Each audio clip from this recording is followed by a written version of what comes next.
a moment. Okay, great. So we are live on YouTube. Thank you so much to everybody for joining us. As always, we really appreciate your participation if you're watching this.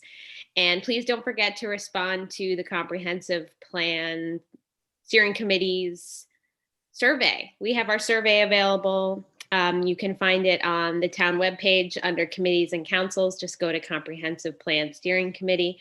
We would love to hear from as many people as possible.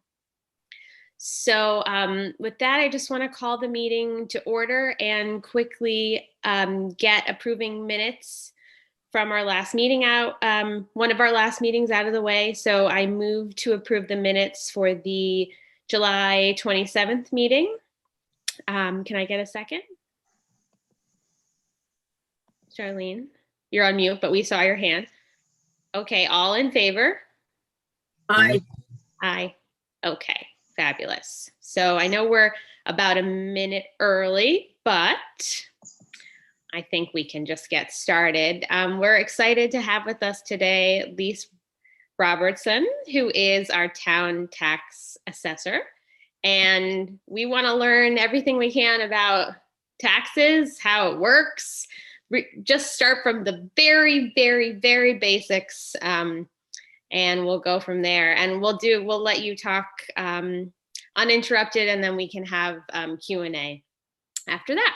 And we have a few more committee members who will probably be joining in the next couple minutes. So we'll just let them hop on and not interrupt you. So thanks so much for being here. We really appreciate your time. My pleasure. Okay, so the town's last reval was in 1973. And that's when all assessments represented 100% of market value.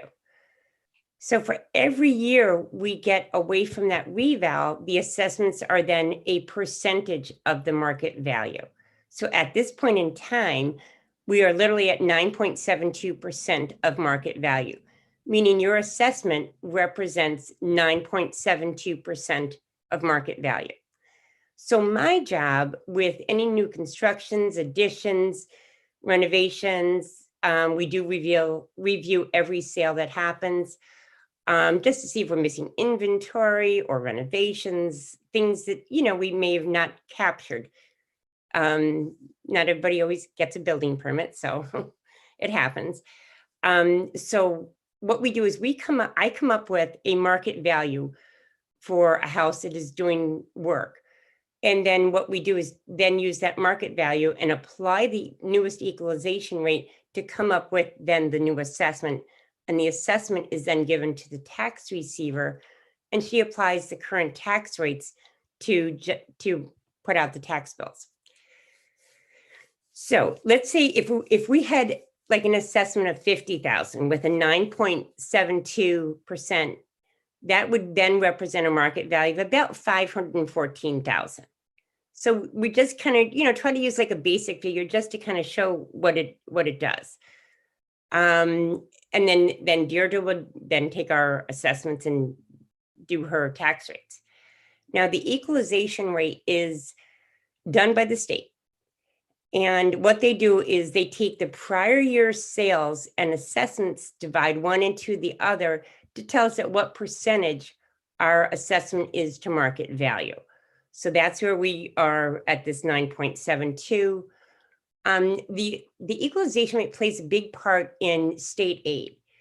So if your equalization rate drops significantly, that means your market values are really, really going up.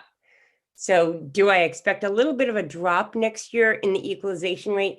Yeah, because our market values have been skyrocketing in the past year, and a lot of people are paying well over asking price. So that we got to kind of work with the assessment and rectify those assessments, so to speak, to bring them into a closer market value. We don't want to reassess on market value because that really is against the law. It's called the Welcome Stranger Law. So we can only gather data that we are missing.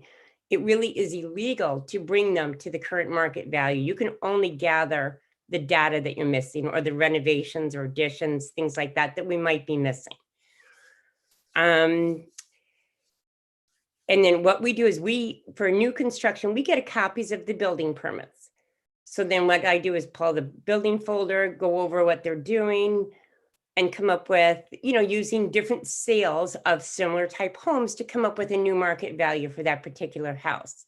And then we bring in a new assessment, send them out a change of assessment notice the beginning of June to let them know what's going to happen the following year. In Westchester County, 1 year's assessment runs the following year's taxes. Most of New York State, that current assessment runs that year's taxes. That's not Westchester, sadly. We're a little different, but we're a charter county, and this is how Westchester does run. Let's see. June 1st is always our tentative assessment date. All the new assessments go out. The assessment roll is available online, in person. Then we have Grievance Day, which is always the third Tuesday in June in New York State. And people are allowed to come and grieve their assessment. They can't really grieve taxes because I really don't assess them for taxes. I'm assessing them for market value. Even though I'm called a tax assessor, I don't assess taxes. I'm assessing market value. And they can plead their case to the grievance board. And, maybe they might get a little reduction. We don't have a lot of grievances because I try to be more proactive with my residents and my commercial properties and work it out ahead of time because I'd rather be proactive than reactive and deal with court stuff. It just works much better for our town. And this way we don't have a lot of certiorari cases, which, then commercial properties can build up certiorari cases for 3 years. And then after that, then they start getting on the court docket, and we could try to settle beforehand, before we go to court, so it doesn't cost the town a lot of money. I think at this point, I only have, 3 certiораries altogether. So, and basically they're commercial properties that looking to get a lower tax bill. They want to get a lower market value. So we try to work with them. Sometimes they're a little aggressive with their thoughts, and I'm more aggressive with my thoughts. And we try to meet somewhere in the middle with these so that we don't have huge refunds. And, we'd rather try to work with people and maybe get a few years taken away, and we just work on 1 year, which is what I've done in the past. But, and then with taxes are with Deirdre, basically. And, when there's tax bills, it's always the town and county and fire district, which are paid in April. That's a once a year bill. And the school taxes can be broken into 2 halves, half September, half in January.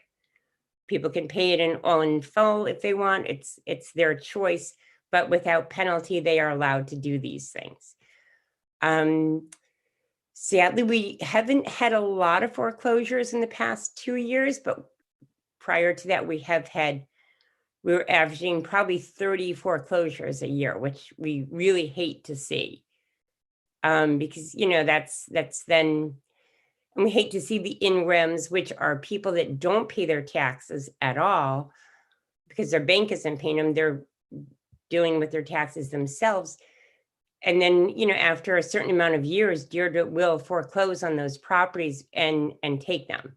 And we do have quite a few that are in arrears of 8-9 years, but with COVID, sadly, the court system has really slowed that down. So she's been unable to foreclose on some of these properties. And, it is sad because you're taking someone's house, but at the same time, you're only allowed to be no more than 3 years in arrears before the liens start to go to court. So, but I believe she's got about 15 of them right now.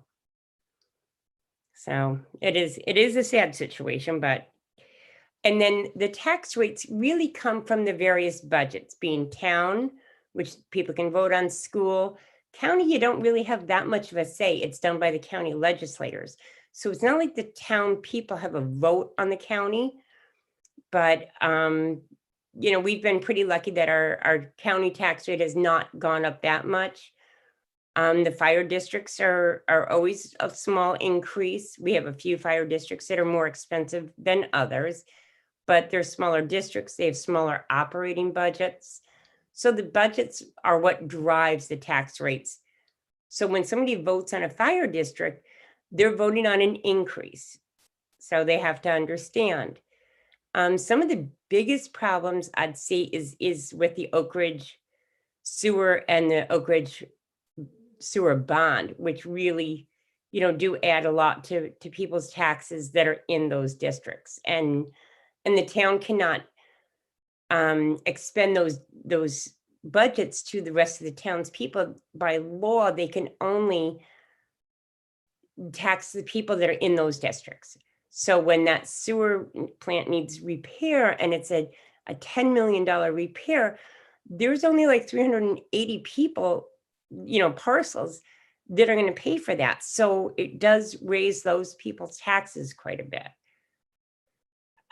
But the more people you get into the district, the more it evens out over other people. So I know Oak Ridge at one time, actually the town was looking to see if one of our water districts, I don't know if it was Stamford or Norwalk, I don't remember which one, was going to possibly take over.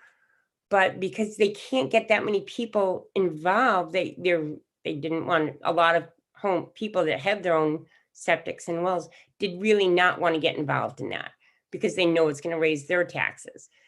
But some of the lake communities, maybe I know that I've been working with one engineering company for the Lake Wacabuck area that are seriously thinking of having a sewer district to help. It would only help the lakes more, because the more people put lawn fertilizer and things like that, and the more it does pollute our lakes. So they are looking to do things like that. Whether it'll be received well with the residents in those areas, I don't know. I mean, we just started working on that a few weeks ago. But not too much more. Let's see, town, county. Yeah, that's pretty much, assessments and taxes in a small little nutshell. But we haven't looked at doing a reval simply because it is very costly.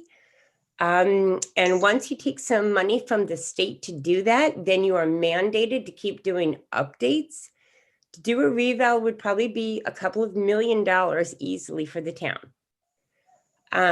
But because what the state calls our coefficient of dispersion is under 10%, they do not bother us, our town, to do a reval.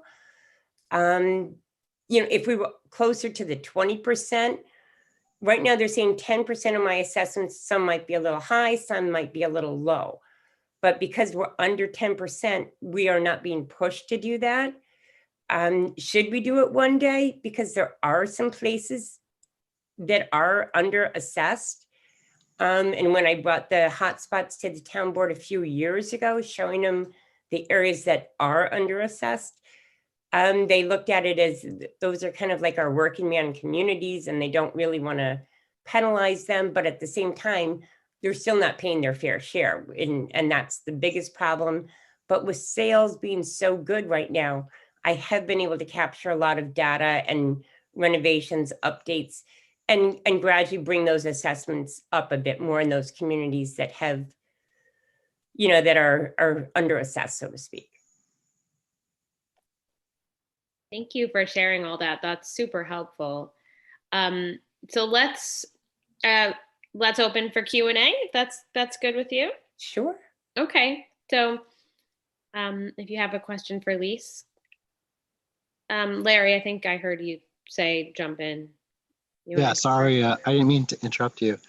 I was going to ask about the commercial properties and how they're assessed and how that differs from how residential properties are assessed, if there is a difference. So I got to say, we are only 1% commercial in our town. And by law, they are done on income approach. So it depends on the income that commercial property is producing. The newest ones that I've worked with is the self-storage place in Vista. And again, I sat down with that new owner, and before he even broke ground, we sat down, we looked at what other storage facilities are getting. What are you getting for per unit? What are your, income and cost for running it? Because a lot of those things are taken out before we can set an assessment. So we sit down with them and worked it out ahead of time. Now I know they're going to be doing an addition, so we're going to hopefully be out to visit them again if they get approvals. And I will sit down with that new owner. Elegant Banquets was another one that did the huge renovations for La Chateau and additions. And again, we sat down and worked it out, compared them to other types of banquet facilities in Westchester. And we looked at some of the facilities they have in Connecticut, which, because they own like 5 now. And we sat down and worked it out ahead of time so that we don't ever go back to. So, we brought them in at like about a $7 million market value. So, I mean, like Elegant Banquets is a great resident because they cost us nothing in the school, but we get very good revenue from them, which is nice. So just a quick follow-up before we move on. So if a property is an investment property and there's a tenant paying rent, it's easier, I guess, to figure out the income that's generated. But if it's a owned business that's operating out of their own property, can you just go into a little bit more detail on how you determine? So if it's somebody that runs a business out of their home, it's not assessed as a commercial piece of property because it's not zoned commercial and it's not being assessed that way. It's being assessed as a single family home, but then we add on a little bit more because let's say their basement they're an interior decorator or something like that. We do have people like that in town. It doesn't bring us huge revenue though. That's, we're just looking at how much value is added to that original market value with the work they've done to make it into an office, so to speak, for maybe 1 or 2 employees that would work. Okay, but if it's not a from home office, if it's a fully commercial property that somebody owns and they're operating their own business out of it, how do you come up with the? It depends if it's in that commercial zone district or not, or if it's in a residential district. If it's in a residential district and it's zoned residential, Clyde, stop. Sorry, that's a cat. He's scratching at the door. I'm like, oh. So then it's really assessed as a single family home, but, with extra value added just for that extra, so to speak, living space that they're really using for something else. Charlene? Yeah, I have a couple of questions. Can you explain the exempt property so that everybody understands it? And also, what is our percentage of exempt property in the town? Well, because of the star exemption, we have probably 90% of the people that have the star exemption. But what's good with the star exemption, for every penny that that person saves, the school district gets that back in state aid. No, I mean exempt properties like churches, etc.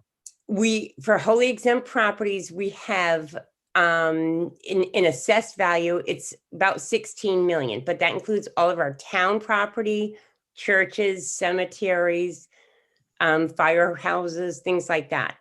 And what percentage of our full assessment is that? All right, my assessment roll is at like 315 million.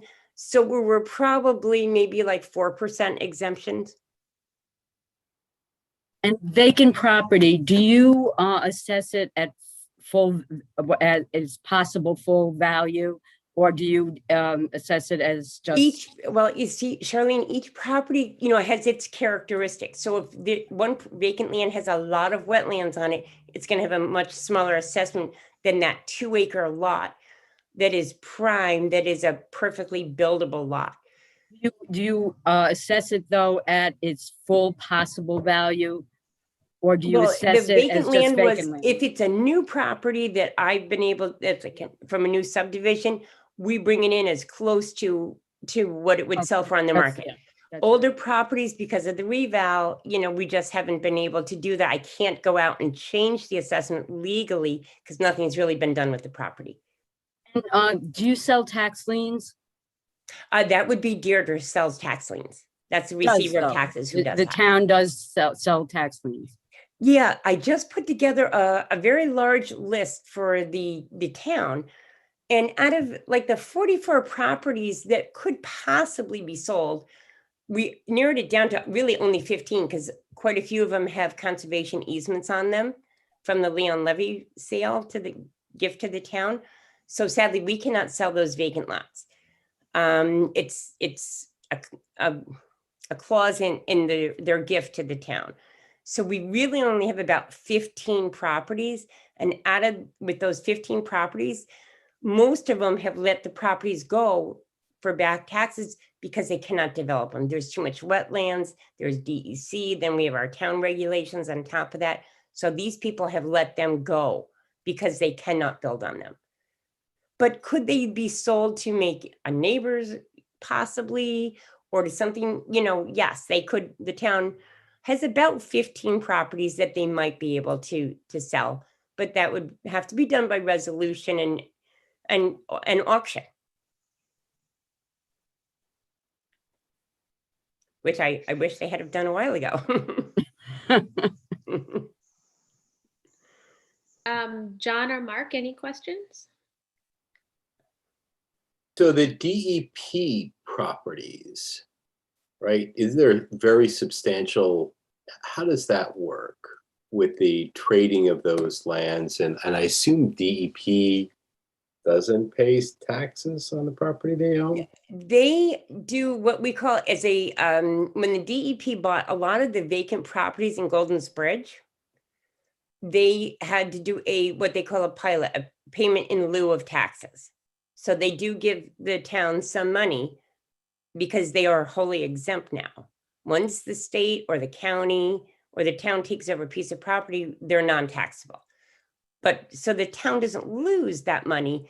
They have to make a payment to the tax office in lieu of tax. And, so that, yeah, it's what we call a pilot program. Is that the same for the Cross River Reservoir? The reservoir, they never have ever paid taxes, sadly. No pilots? No. Nope, no pilots with them. Only the newest land that the state bought about 10, 15 years ago in Golden's Bridge. They're the only ones that make payment in lieu of taxes. But, those are the deals that we created now, but the deals from like the reservoirs from years ago, there was no programs that they, joined to help out, sadly. That included in the 4%? Yes. Thank you. Yes, it would be. Mhm. And like Pound Ridge Reservation, they've never paid, the county's never paid us for anything, sadly, like that. Which would be nice if they made a pilot program at the county. Because that's 1,000 acres, it's 1,100 acres right there. It's a lot. And is there any interest in the transit properties, the train station?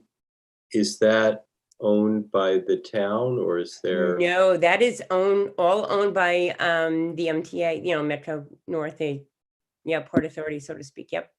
And And do they make no lease it? payments. No. They make no, even though they lease parking, but it's owned by the MTA. Okay. Yes. Well, And they make no payments to the town either. They are exempt from doing that, apparently. even So they're I collecting wondered, revenue. when we, put the new train station, it did this and did that in Golden's Bridge. And no, there is no program available for the town to receive any monies. Hmm. It's for a Help municipal offset things. purpose, so it's not taxable. Yeah. But the town gets the parking tickets in Golden's Bridge, I believe. Yes. Very good, John. Yes, they do. And they're cheaper than the Katona, so if you go. Well, that's good to know. I mean, other towns, neighboring towns rent the parking spaces. They have, big backlogs on parking at the train station. And they We used to run the Golden Bridge, and we used to have the lotteries too, and people could stand online to get parking permits. And then I don't know how that was handled by the town clerk at the time, by Mrs. Corey. I do not know why the town gave it up, because it was kind of a revenue for the town, I thought.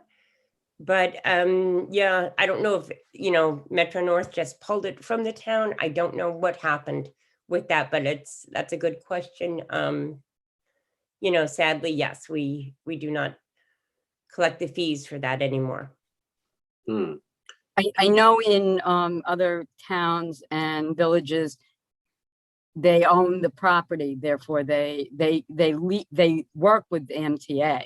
Yeah, we never But owned they it. We own- just were the. Yeah, but they own the property, Yeah. and that's how they collect the revenue.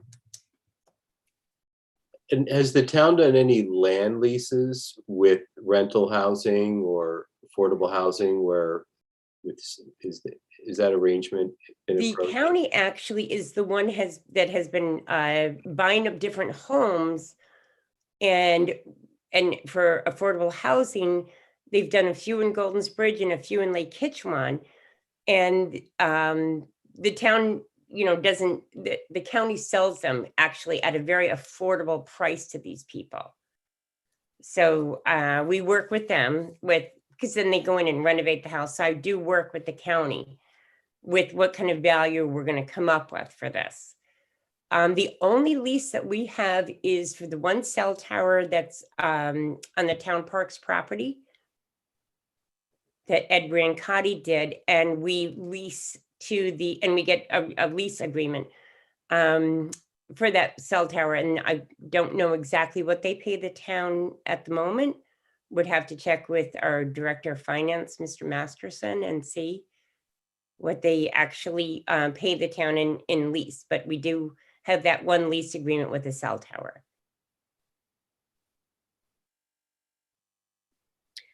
Larry, go ahead. I had just kind of a follow-up from earlier when you mentioned that about 1% of the tax roll is commercial property, Yes. which seems like a low percentage. Do you know how that compares to like other neighboring towns, like the town of Somers? Somers and Bedford have much larger commercial base than we do. When back in the 70s, when they were, doing these revals and doing things, the commercial properties, instead of us like trying to enlarge it, they really shrank it down, and they kept it they did not want to have any more commercial properties. It was people's thoughts back in the 70s, sadly. So, every time somebody wants to change a zoning district into a commercial piece, they need to go to the town board for approval, and then probably to the planning board after that. But yeah, it's sad because we are what we call a bedroom community, because So most of the always tax roll falls on our shoulders. So most of the tax roll then is coming from the residentially Yes. zone properties. And is there a way to determine like what percentage of residential properties are underdeveloped? For instance, like if there's a 5-acre lot with a 1-bedroom cottage on it, is there a way to kind of understand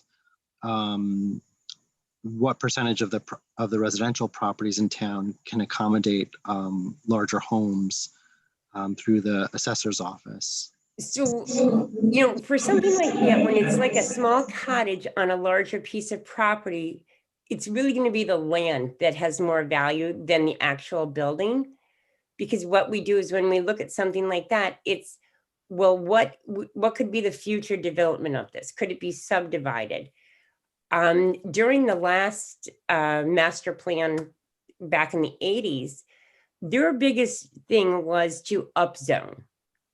And so what they did was, let's say there was a 2-acre lot or a 2-acre zoning, and they saw this 18-acre piece of property, and they're backed up to 4-acre zoning. They quickly made that 18-acre into a 4-acre zone. All the people had to be notified. There were public hearings, a lot of meetings. It still went through. They weren't thrilled because they felt like they were losing, value for buildability and subdivision.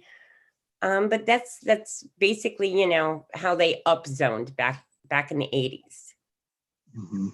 And Okay. that was a lengthy process. That took us about 2 to 3 years to get through that.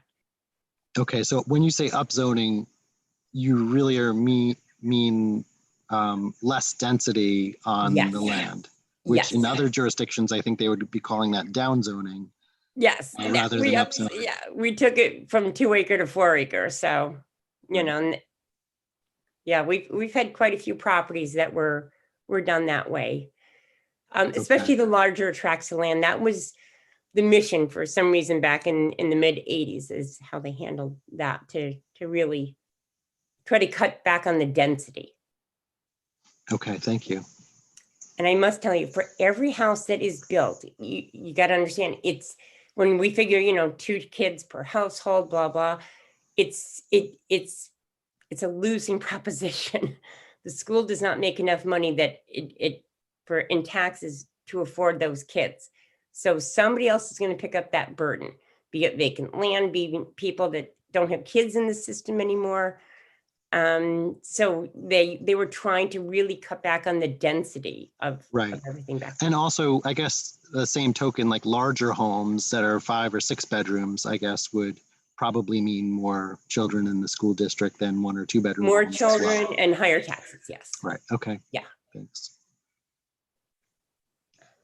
Can I ask you about the percentage rent? So taxes being a percentage of the rent formula.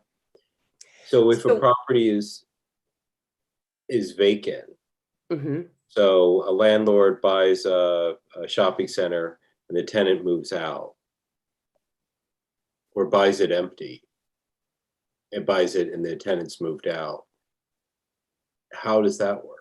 Is it based on the most recent rent, or? Well, what I do is if the owners, because we have, like in Cross River has a few empty story fronts. Golden's Bridge has a few empty storefronts, but they've not come to me to say, hey, let's review my assessment, let's review my value. Because quite honestly, those empty spots are actually a write-off to the owner of that company, of that shopping center. So I have not had anybody from Cross River or Golden's Bridge ever approach me to review the assessment on their commercial property, because quite honestly, they will make it up. They will eventually get them rented back out again. Golden's Bridge is the only one I noticed that have had two empty bottom spaces for quite a few years. But Mr. Sipes has never come to me. I guess I'm thinking of like a single building that trades and has been left empty.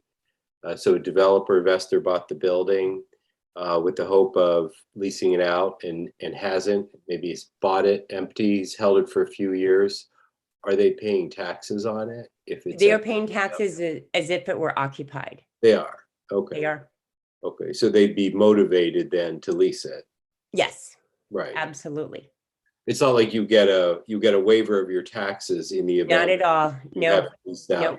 If your shopping center is totally empty, you're still going to pay your fair. You're still going to pay as if it were occupied. Based on the formula that was set when Correct. you set the formula. And we look at their income and expense statements, but they would have to come to me. Usually I meet with their attorneys and things first. We have just an easy conversation to start with. Certiorari, do they call that the certiorari? Yes, that's a certiorari. Okay.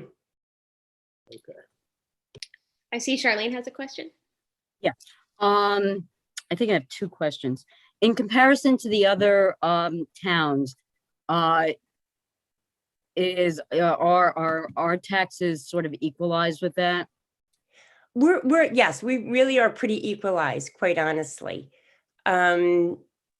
Right now, when we just got the new school apportionments out between us, because our school district, of course, expands past our town boundaries. So we have a little of Bedford, little of North Salem, a little bit of Pound Ridge. And we're very, very close with Bedford, Somers, North Salem. Even North though we Salem don't did have their as much reval commercial. because they had a lot of surgeries. So one way to get rid of your surgeries is to do a reval. We don't have that many, so it doesn't really. Yeah, you have surprisingly little. The second is conservation easements. How do you deal with those? And how do you deal with agricultural? Agricultural is always based on a minimum of 7 acres. And if it's less than 7 acres, then you have to petition the county to be in an agricultural district. You have to prove for 2 years that you're making $10,000. With smaller properties, they have to make $20,000 if it's under the 7 acres. And it's what does it do to the assessment? Yeah, so what gets exempt from agriculture? It's one of the oldest agricultural market laws, are the oldest laws on the state books, and was really there to help protect the farmer. But what happens is the county comes up and does soil tests, and it's based, even though it may be a horse farm, it's based on your soil tests. Is it muck land? Is it this land? Is it cropland? Is it wasteland? Is it forestry? So then they get a percentage, because the county gives us a map and shows us they must apply, they must have run the business for a minimum of 2 years, and they must apply to us to get these exemptions. So, do we have a few properties that have I think we have 11 agricultural properties that actually get an exemption, and it's just a portion of the property. If there's a home on that property and it's in a 4-acre zone, the first 4 acres or prime acres are taken out, and that's not allowed to be exempt because that's their home property. And then it depends on what they're using it for. Is it pasture? Is it muck land? So it just depends on the soil types all the time. It goes back to soil types. And what about conservation easements? How do we treat those? Conservation easements, again, it depends on how big the easement is over the property.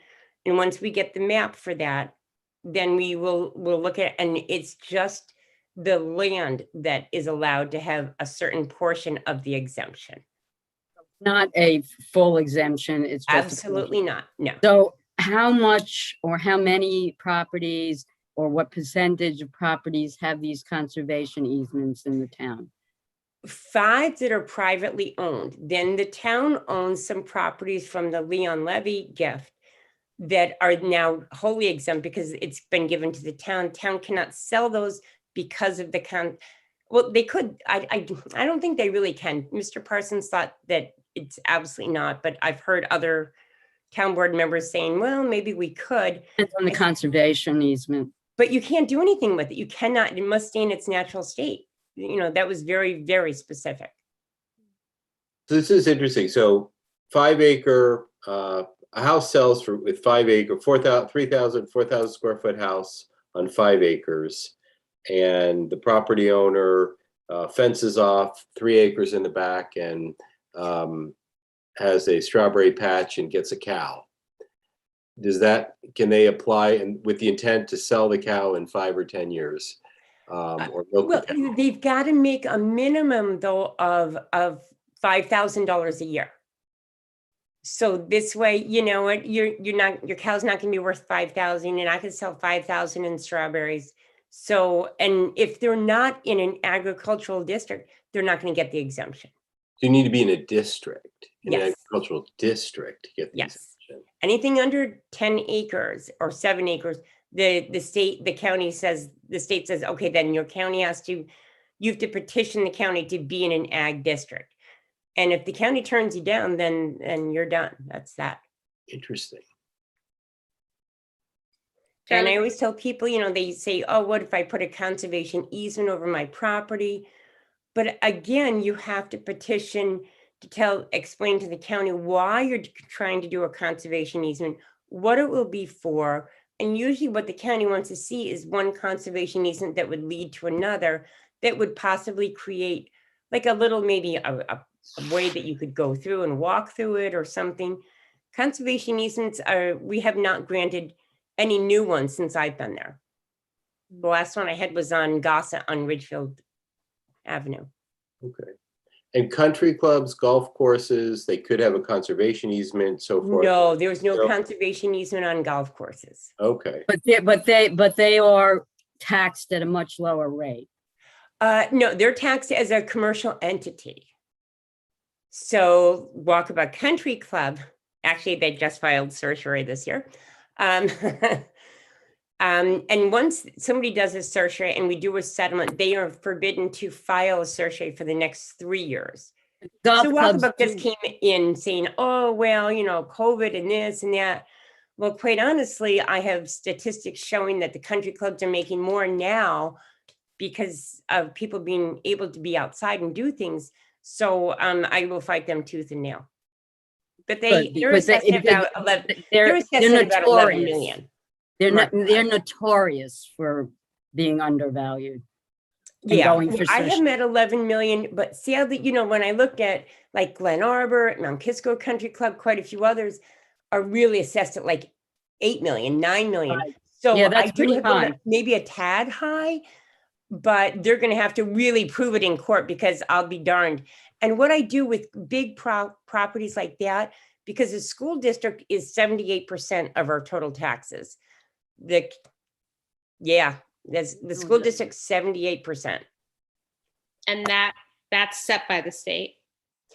No, that's just by looking at the tax rates, and we look at the total tax rate and what the school portion, what the town portion, what the county portion is. The town's about 8% of our total taxes. And the school's 78%, then the county and the various fire districts make up the rest. So what I do is if we have a big project like that, when I was working with Walkabout Country Club many years ago with a certiorari, I got the school district, I got their attorneys involved, of course, because it was going to be a large refund, because at that point they were assessed at like 14, 15 million, something like that. The school district paid for a very expensive commercial appraisal, which was like 30,000 back then. So it behooves the school to pay for those expensive appraisals because it has to be a court-ready commercial appraisal. Can you explain the school tax rate as opposed and how it comes about? The school tax rate is developed by their budget. It depends on what the budget is and what percentage. Now, I will tell you, this year, our portion of the school rate only went up 0.08%. So literally less than 1%. Because I fought our equalization rate and got it brought up more. Other towns didn't fight it as much. So Bedford went up like 6%, North Salem went up 4%, and Pound Ridge went up 5%. We were lucky that we went up less than 1%. And it's just fighting the equalization rate with the state gives us more money, gives us less share of. Every time I fight the equalization rate with the state, which I do every year, just because it's the right thing to do for the town, it gives us more money in state aid for the school. We pay less into the county budget, and we get more into our highway, what they call a CHIPS fund, which is, depending on your equalization rate, gives you more money, because I just show that the town is poor.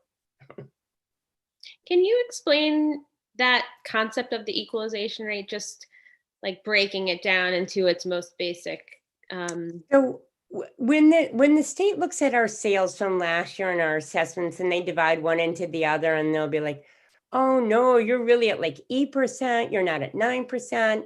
And that's where I go through the sales that they have been using and say, okay, this one, you know, I can take this sale out because this guy went into a bidding war. He paid 150 over asking. So that's not an arm's length sale anymore.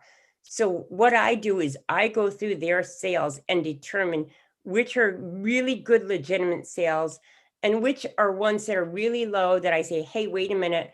I saw that sale was like $1 million and they were only assessed at 600.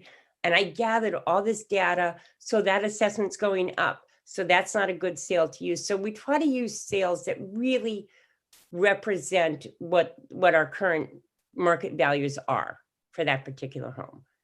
So I do review every sale that they try to use. And the equalization rate then feeds into.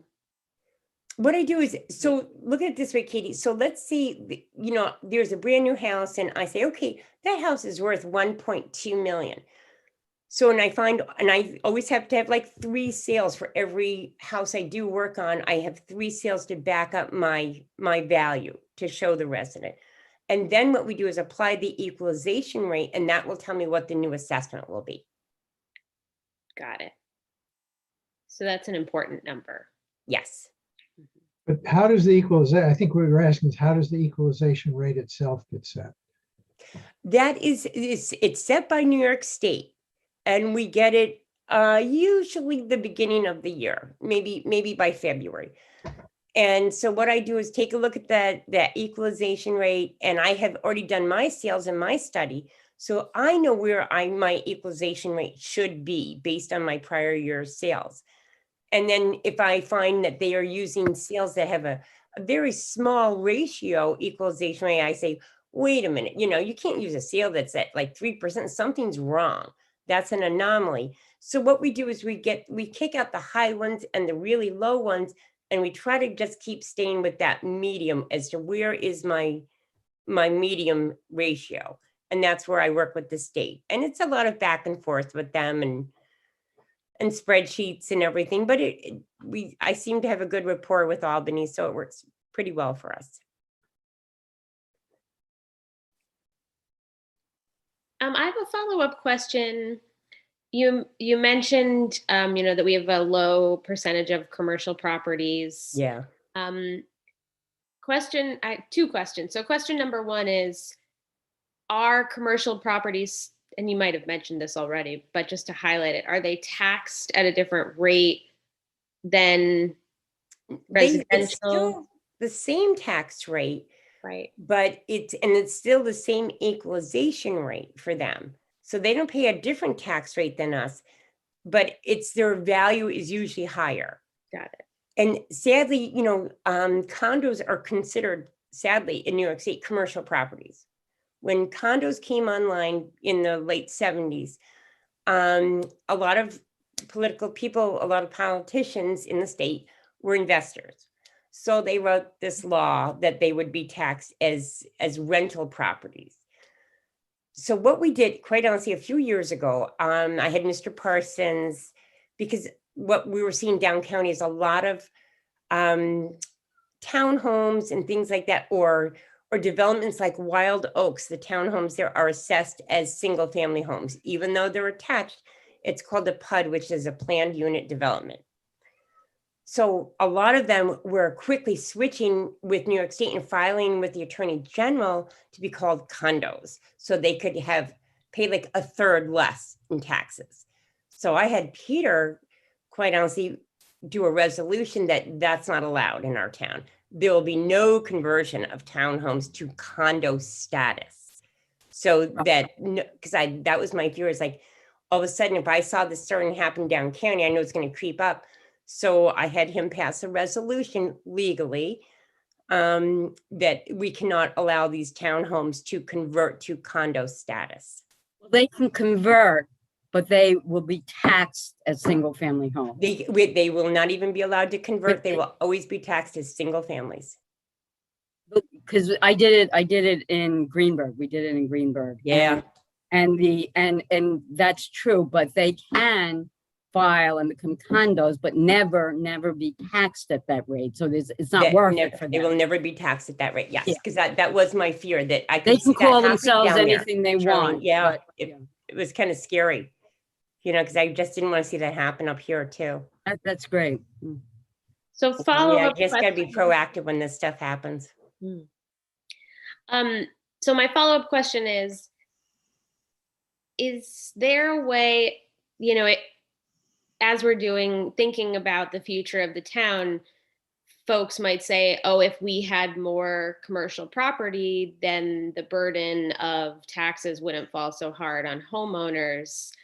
But there must be some kind of equation, like how much more commercial property would there need to be, or what value would it need to be to even move the needle on the burden for homeowners? Yeah, you see that they would have to really try to make a lot of property, a lot of land, commercial, but we just don't have that much left to do that with, you know? Yeah. We It would be really a large, don't. it would be a large percentage that would need to, It would be it would have to probably, to help ease the burden, it would have to be 15% easily. And, you know, that's asking for another 14% that we just don't have that much left. That's the problem. Mhm. It wouldn't be like individual stores that just open that are retail. You would need a mall development type of thing, Yes. and it would have to go up.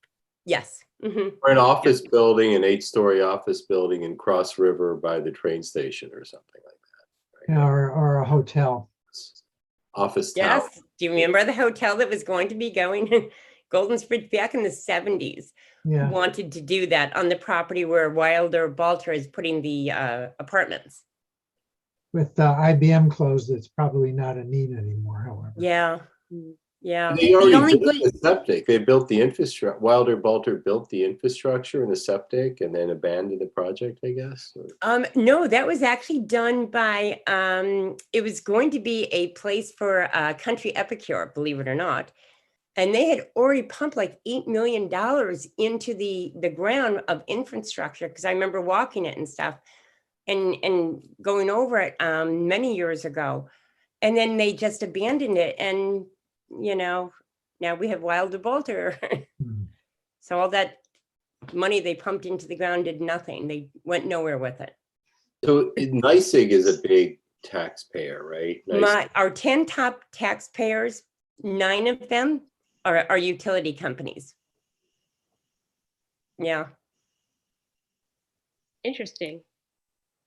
That's the I only have land two, with actually, I the- think it's only 8. 2 residents actually are in that top 10, but the rest are all utility companies, are my top 10 taxpayers. And that's think of- because they own the land that all the infrastructure, the poles and the wires and everything. Yes. Mm-hmm. And Is it land or is it NYSEG based is on? a special franchise, so the state actually sets their assessments every year.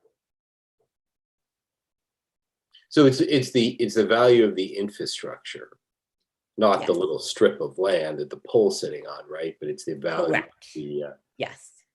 so when they're going around and they're upgrading our infrastructure, they're putting in 200 new poles right now. Is that a reason to reassess the? Well, it's all done by the state. So, and they of course always petition the state to not do that to them. But the state is very much aware, because they have to report to the state when they're replacing all these poles and upgrading wires and service. And sometimes we gain a little bit of money each year from them, but not a huge amount. I wish it was more, but it's not a huge amount. I see, Larry, you have your hand raised. Yes, I did have another question. Glad somebody mentioned hotels, but there was another category, I guess, of residential development, which is age restricted, which I don't know that there's a zoning category for that. But are there any age restricted residential developments in the town of Lewisboro? And if so, are they valued, the market value? We don't have any age restricted developments here in town. Okay. We don't. I don't think it's quite legal anymore to have an age restricted community. You have to let, younger people in and stuff. I That think was sort of thrown Heritage out Hills a lost while that ago. battle years Yeah. ago and Yeah. had to let people. And everybody else who had one lost the battle too. Yes, lost that battle too. Hmm. Yeah. And that's big refunds, Somers had to do so. I mean, one of the good things is that even though we don't have any commercial, we're pretty much comparable with those towns that do have commercial. Yes. Yeah. Tax wise, yes. And we're similar in parcel counts. We have about just shy 6,000 parcels in town. Somers is a bit more. Bedford is only a couple hundred more. Pound Ridge and North Salem are maybe like a third of what we have. And considering that, their tax rates are fairly similar, we're not doing too bad. Pound Ridge is actually a little bit higher tax bracket than we are.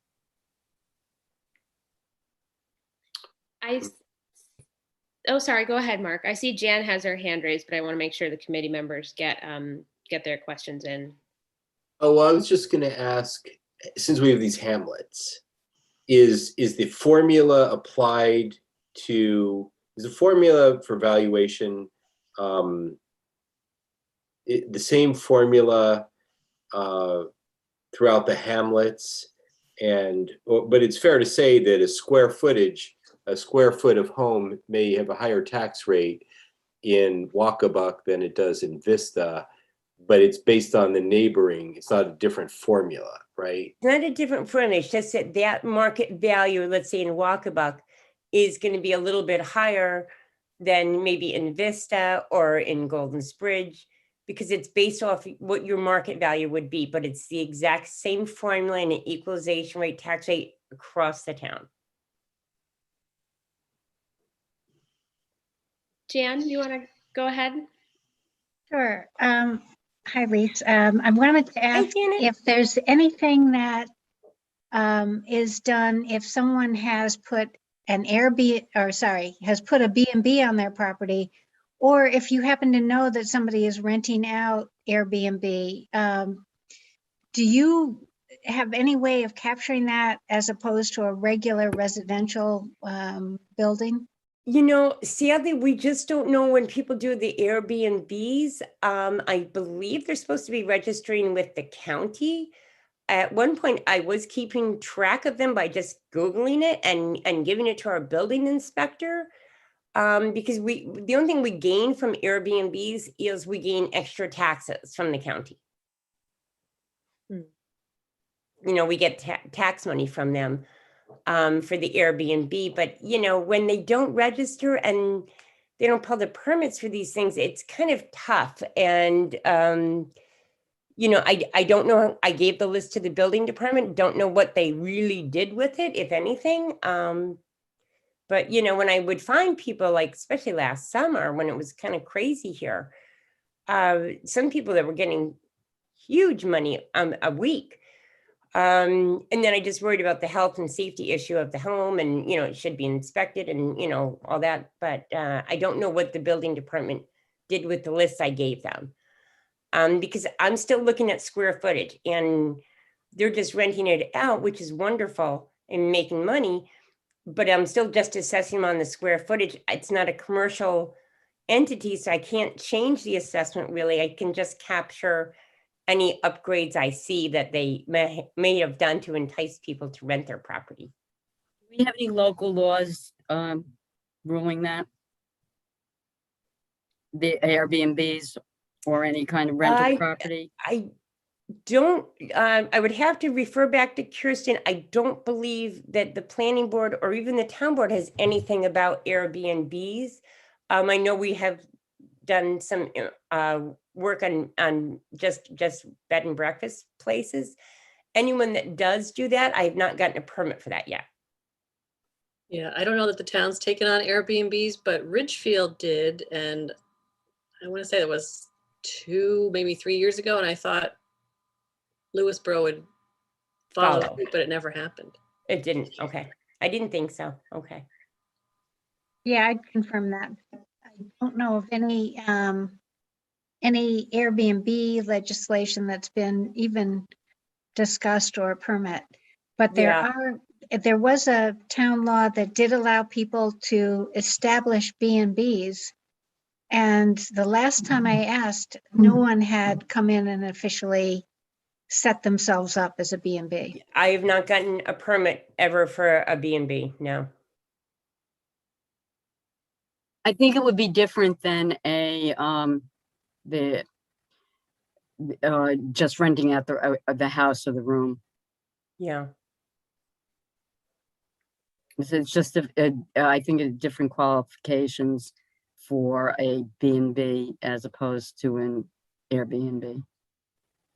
Yeah, as I remember, the town put it in as a way to try to keep people who were house rich or land rich and money poor to be able to stay in their place. So they would, but there were requirements like they had to be there, they had to make certain, I mean, so there were laws and they were supposed to register. And I don't think it really served the purpose because nobody has, to our knowledge, has actually gone that way. Yeah, I agree. So we only have a few minutes left on the agenda for lease, but this has been really helpful. I appreciate your Good. entertaining all our questions. Yeah, it's a complicated topic. So, but you make it sound very, very straightforward. So Good. thank you for that. Any last questions? Okay. Yeah, thank you. Well, feel free to ever pick my brain. As I said, I know a lot of the history. I've been there so long that, you know, if you ever need anything, you just call, email me, anything, Katie. Not a Thank big you deal. so much. Thank you. I'm sure we'll be leaning on you and your. Yeah, and I will work on getting that export done for you. Okay, great. When do you plan to get the mailing out? Do you know?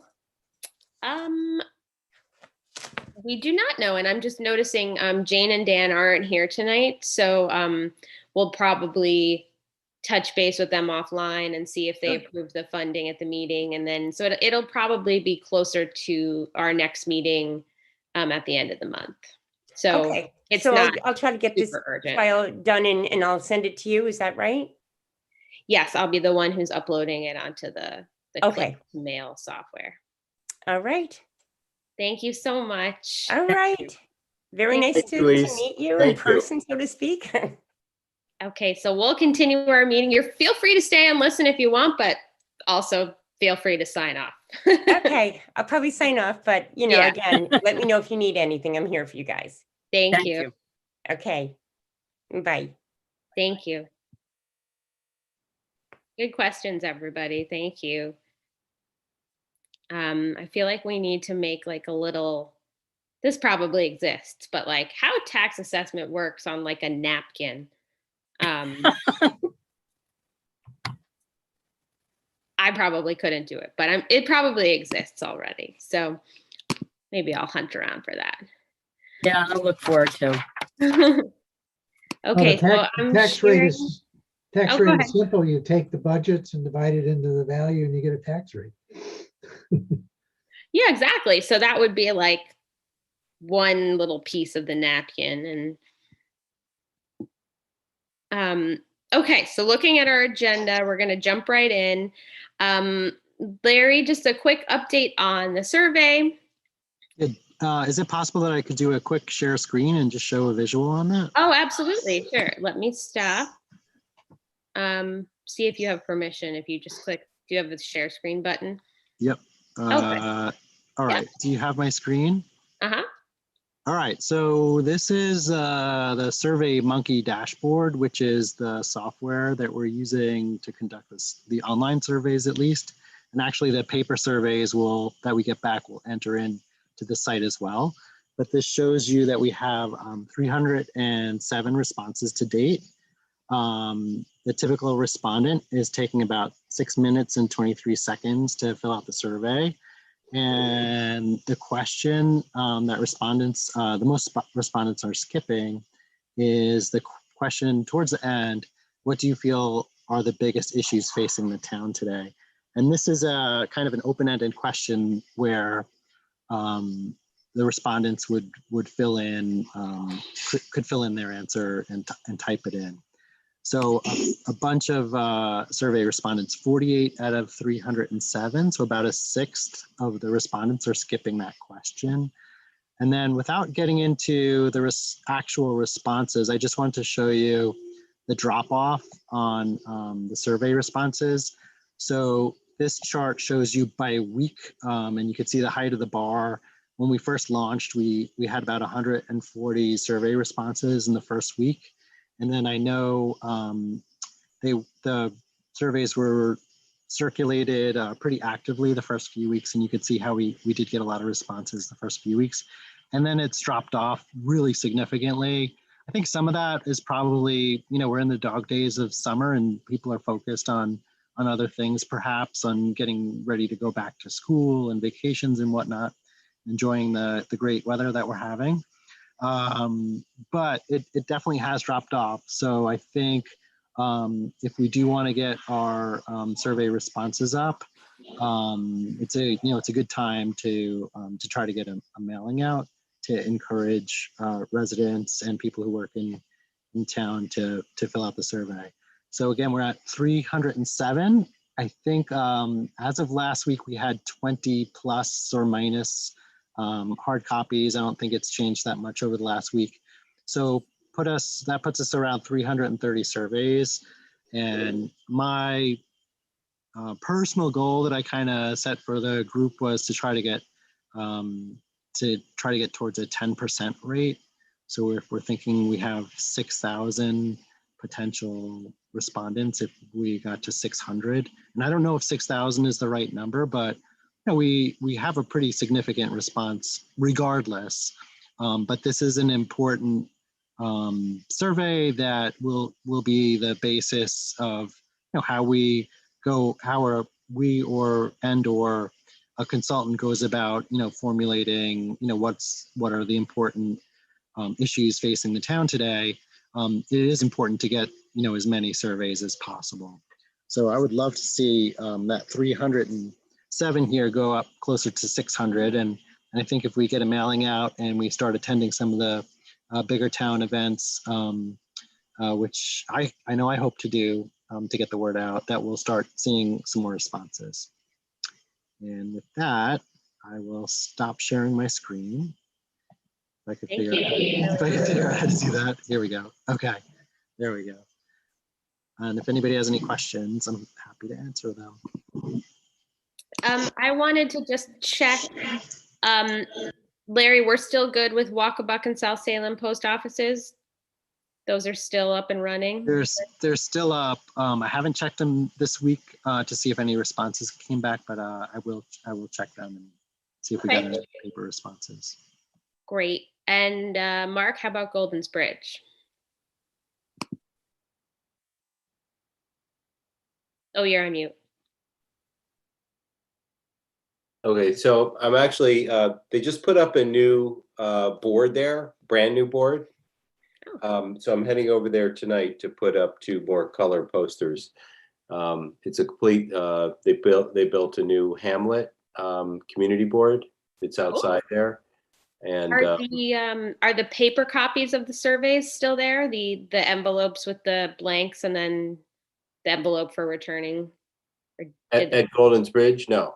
Oh, okay. So those might have gotten taken down. Yeah. Okay, so maybe can you coordinate with Kirsten to get new envelopes to post up there? Sure. Yeah, that's a good idea. Okay, awesome. Yep. Yeah, we're just gonna have to keep an eye on everything to make sure it all stays up. How about Cross River, Charlene? Yeah, well, that was a problem. I checked on it and all the surveys were gone, but none were returned. So I need more surveys. I don't know how, would it be possible for me to pick them up on a Saturday? Short answer, no. Oh, I mean, just leave them someplace for me. We'll talk offline. We'll figure it out. Okay. Okay. So Charlene, I could just come in tomorrow then and pick up the packet and we could retape it. We'll put it in the lockbox at the new town poster board. I mean, do you have them pre-printed that I can pick up, like in an envelope? You know what? Yeah, just send me a copy. I'll print them out and I'll bring them in Saturday. Is that okay? Sure. Okay, yeah. Yeah, Mark, and I'll do it. Yeah, that's great. Thank you. Thank you. I think Mark. Mark's question was for Kirsten. But the short answer is yes. Sorry, Yeah, go just, ahead. yeah, just send me a copy of the survey and I don't know why I didn't think of it. I'm just tired, I guess. No, I'm happy to print them out. No, you don't have to. Just send me a copy of it and I'll print them out and bring them so nobody has to do anything. Charlene's all taken care of. Mark, I'm happy to print them out and do the 2 envelope setup again if you need. Awesome. And then Mark can just pick them up from the planning office. Thanks. All right, cool. Thanks for bearing with us on this. I know it's a kind of a tedious administrative thing for us to have to keep restocking and keep posting, but I do think it's a really good what's the word I'm looking for? It's really important in terms of equity to make sure that everybody in the hamlets has equal access to paper copies of the surveys if they want them. So it's worth the extra effort. I know we still have an issue with Vista that the post office there will not allow us to post the envelopes there. So No, that's not the case. I went and asked and they said it was okay. Somebody keeps taking them. oh, right. So but it quite possibly is the supervisor for that particular location who's Yeah, I mean, taking. I asked permission initially and they said no problem, but who knows? Yeah. If anybody has ideas, I don't want to make I don't want John, you have to keep posting them at that post office for them only to be taken down. If anybody has ideas about how to get paper copies available in Vista, I can't think of anything, but we'll keep brainstorming on that and see if we can figure it out. Maybe we can put them in the liquor store and the beer store. I'm not 100% opposed to it. The grocery store would probably be better in terms of equity. Well, we have a poster. Well, last time I looked, the poster was gone, but it was there for a long time. All right, to be continued on that. In terms of the postcard, and I know we're getting close to 8:40. Just really quick, the postcard, I'm thinking we do something very similar to the flyer that has the QR code on it. I know it'll be a lot of information, but I feel like it's better to err on the side of more information since it's going to be something paper that folks are holding in their hand. But I will make sure as I get the mailing list and see that the funding was approved from the town board, I'll make sure to send around a draft of the postcard to the full committee and get your input before we finalize anything.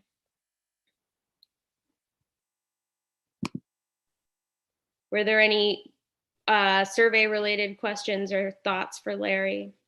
Well, again, I talked to Dana when I Right. picked up the CFA letter. She offered there were two places we could put it. One is a small box on the back page or on the outer page, and then there's, I guess, a letter from Peter maybe or somebody in there, and maybe there was something at the bottom that might have had a little more space, but she offered if we wanted to put in one of those places, we could do that. Great. I saw that Kirsten emailed her to ask exactly how much space we were working with. So Kirsten, Larry, and I can kind of stay on that email chain. And if we need to design something, I can get right on top of that quickly. I'm not sure what her deadline is, but she'll let us know shortly. Yeah, I would think. But that's awesome because that'll go out to everybody also. Yeah, I would think that would have to go to print pretty soon. So. Yeah. Great. Okay, anything else on survey related? Yeah, just if we do print postcards, I would suggest we print a few hundred extra, and we could use those at the library fair or other public events to hand out because it'll have the information on where to go to take the survey. Good idea. I'll let you know how that works. I can't really tell from click to mail if you pay. Yeah, but I'll figure it out and we'll talk about it.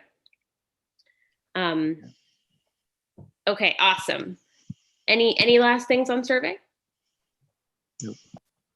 Okay. Thank you so much for your continued work on that, Larry. It's an awesome survey. We're getting great response, and fingers crossed the postcard just takes it. I want to get to like 800, 1,000, but I think 600 is a reasonable goal. So, all right. So Charlene, quick update on the RFP to consultant. Very quick. I incorporated all the comments that I've gotten from Judd and Jan, and there were a couple of other comments from different people, and I sent out that to the steering committee. As to the next steps, we have to decide. We have to decide on what date we're going to send it out and what date we want to receive it back. But till we put this to rest, we can't give any advice to the town board because they're responsible for deciding whether to send it out or not. Mhm. And we have, I believe we have a list of people that we should send it out to. And I'll get together the, the planning, AP, the American Planning Association, their address. We can put it on their bulletin board, virtual bulletin board. And if anybody has any ideas of who else, and we put it in the paper, of course. Great. Thank you, Charlene, for your work on that and your continued work. I was going in my looking for educational session material, I was hunting through the APA and the New York Federation and just keeping my eyes open. But all the award-winning firms that were mentioned were already on the list that you created. So Good. it's Good a to good hear. list so far, and we can just keep adding to it. And the deadline for feedback back from the planning board and the zoning and architectural boards is August 26th. Right. And at that point, I'll cut it, we'll cut it, shut it down, and I can put in the comments. And I think what date is the 26th? What day of the week is it? I'm not sure. Let me see. I can do whatever work I have to do on it over the weekend and send it out. Okay, and I can help with that too in terms of. I don't think there's going to be much. I think the people who had something to say said it already. Yeah. And I know that Peter has looked at it and commented. So I think it's pretty much done. 26th is a Thursday, by the way. Oh, thank you. So I'll do it Saturday or Sunday. Perfect. Okay, awesome. Mark wrote in the chat that he had to sign off and he would send us all an email regarding the Hudson River Valley Greenway Community Grant opportunity and the research that he's done on that. So we can look for that email from him. And moving to the educational session, I did some very preliminary, here we are. I did some very preliminary research, but just generally wanted to run past the committee this idea that I think these public engagement sessions fall into two different categories. The first is appropriate to be hosted without the consultant hired, pre and post consultant, basically. Is my thinking there is that if it's a session that involves community brainstorming or getting opinions or insights from people who live in the community, I don't want the consultant to miss out, because the consultants are trained to actually listen to this feedback and envision how it can translate from opinion, insight into actual actionable recommendations for the town board. And they can do that way better than any of us or us as a collective can. So I don't want them to, for example, with the real estate agent panel, I feel like some really good insights and sort of trends could come out of that. But without the consultant in the room, we might miss the opportunity to ask the questions that need to be asked. So I wanted to throw that out to the group and ask if that kind of distinction feels appropriate to everyone, or if anybody had thoughts on that. My thoughts are, as long as we're just sending it out for something to watch, that's great.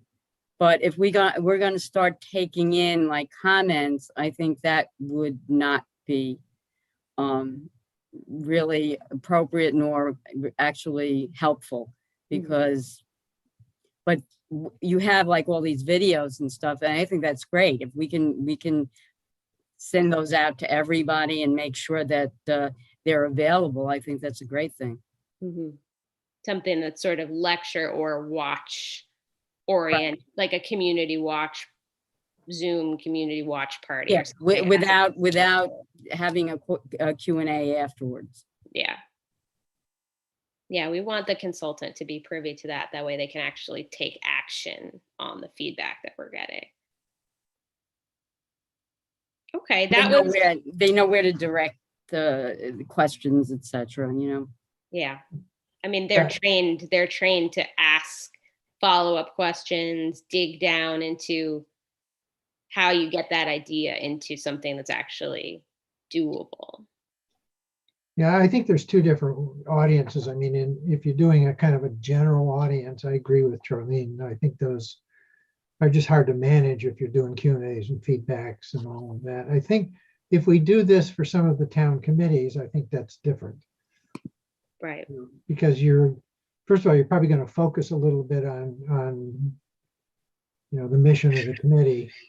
And you're also dealing with, probably 8 to 10 people instead of much more. So I think it's more manageable. The RFP though calls for the consultant to meet with them, which does not say that we are not going to be there. It's just that the consultant would handle even though those committees, because the RFP requests of them to meet with them. So why meet with them twice? Oh yeah, no, that's fine. You don't want to really, there's no point in meeting with them twice. Yeah, and I think the same thing applies, that these committees have a lot of actionable knowledge and have seen and experienced a lot on the ground floor, and they could communicate that to us, but we wouldn't necessarily know how to get that information into the plan. So I feel like it's just sort of wasted time for everybody. But we can definitely kick off sort of the idea being we can kick off these public education sessions that anybody can participate in. And it's just sort of a way for us all to build up our working knowledge. And for those that are interested in participating in the process actively, it can give them more resources to do so effectively. I think that's great. So more on that later. But I think we've moved through all our topics. I will just bring up our action item grid. So next meeting would be September 28th.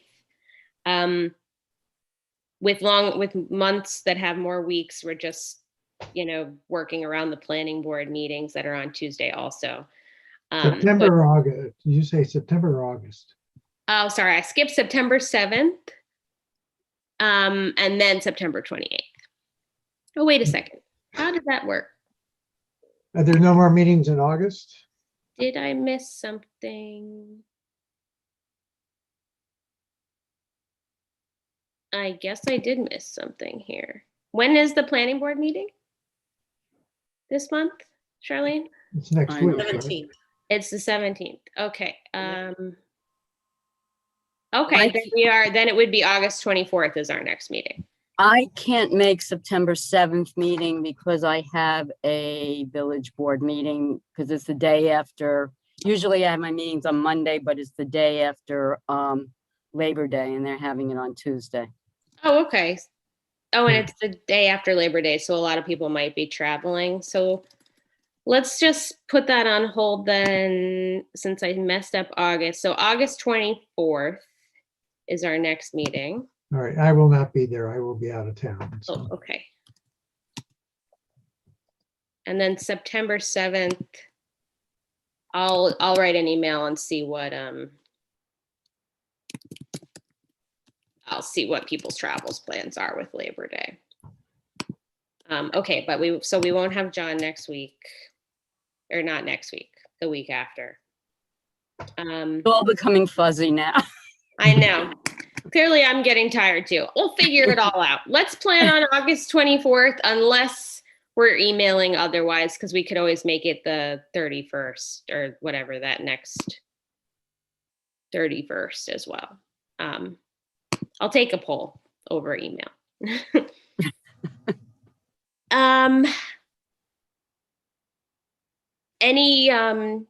closing thoughts or topics that we missed or questions about action items? No. Okay, thank you so much, everybody.